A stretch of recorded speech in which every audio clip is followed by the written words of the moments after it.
ভোলা polytechnical institute হতে ভোলা সরকারি technical school and কলেজে পরীক্ষা কেন্দ্র পুনর্বহালের দাবিতে মানববন্ধন করেন দক্ষিণবঙ্গ ও হিট বেসরকারি পলিটেকনিক্যাল ইনস্টিটিউটের শিক্ষার্থীবৃন্দ।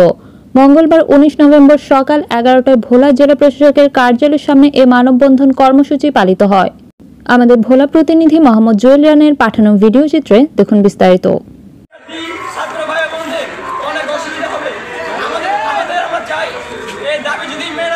সহজে মানা হয় তাহলে আমরা শিক্ষা অফিসারের চেয়ারম্যানের কাছে আমরা একটা দাবি তুলব। সে যদি সহজে আমাদের এই দাবি মানে তাহলে আমরা শান্তি।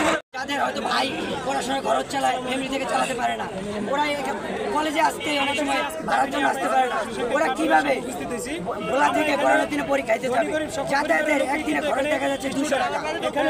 আমরা কেন ভোলা থেকে পড়ানোর দিনে পরীক্ষা দেবো? এখানে আসতে আমাদের কম টাকা লাগে, তারপর আর্থিক অবস্থা অনেকের খারাপ, সবাই আসতে পারে, পরীক্ষা দিতে পারে, সময় কম লাগে, আর ওইখানে আমাদের যেতে 2 থেকে আড়াই ঘন্টা সময় লাগে।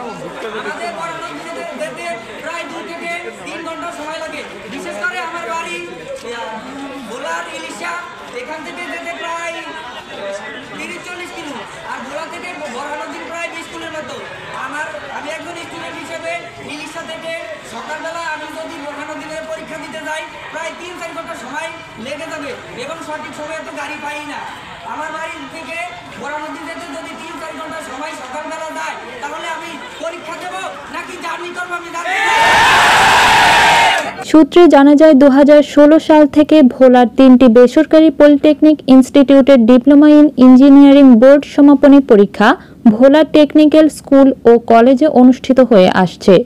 গত 10 নভেম্বর বাংলাদেশ কারিগরি শিক্ষা বোর্ড প্রকাশিত কেন্দ্র তালিকাতে টেকনিক্যাল স্কুল ও কলেজের পরিবর্তে বোরহানউদ্দিন সরকারি পলিটেকনিক ইনস্টিটিউট দেওয়ার দাবিতে ভোলা 2টি বেসরকারি পলিটেকনিক দক্ষিণবঙ্গ পলিটেকনিক ইনস্টিটিউট ভোলা ও হিট পলিটেকনিক ইনস্টিটিউট ভোলা এর শিক্ষার্থীরা জেলা প্রশাসক কার্যালয়ের সামনে মানববন্ধন ও জেলা প্রশাসকের মাধ্যমে কারিগরি শিক্ষা বোর্ডের চেয়ারম্যানকে স্মারকলিপি প্রদান করেন।